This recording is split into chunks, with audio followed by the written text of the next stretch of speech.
President Trump's new message to Iran, with the commander-in-chief ordering a powerful and deadly attack against Iranian-backed Houthi rebels in Yemen over the weekend. Multiple rebels dead after the strikes hit the intended targets in Yemen's capital city on Saturday. With President Trump writing on Truth Social, the Houthis have waged an unrelenting campaign of piracy, violence, and terrorism against American ships, aircraft, and drones.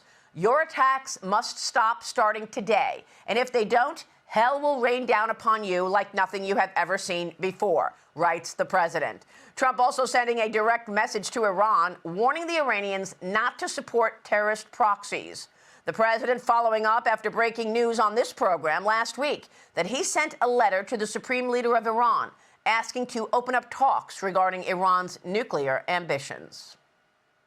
I've written him a letter saying, I hope you're going to negotiate, because if we have to go in militarily, it's going to be a terrible thing for them. You wrote a letter to the Khomeini, Yes. the leader?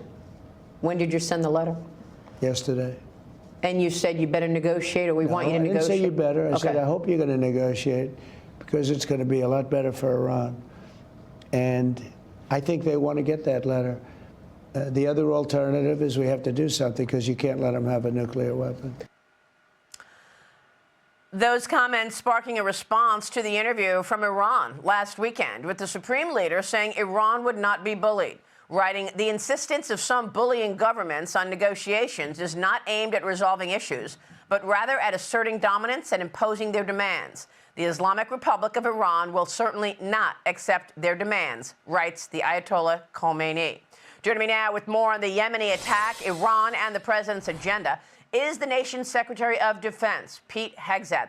Mr. Secretary, great to see you this morning. Thank you for being here. Can you tell us how it all went down on Saturday? Well, it all went down because an era of peace through strength is back. Just like in his first term, President Trump had to deal with the weakness of President Obama and get rid of ISIS, and he did it more quickly than anybody else. We're sitting on 4 years of deferred maintenance from Joe Biden, where, in particular, when you talk about the Houthis, they were allowed for over 100 times to shoot at U.S. ships, to shoot at commercial shipping. 4 months ago, when we sent a ship through, it was shot at 17 times. Ships haven't been able to go through for over a year without being shot at. Freedom of navigation is basic. It's a core national interest.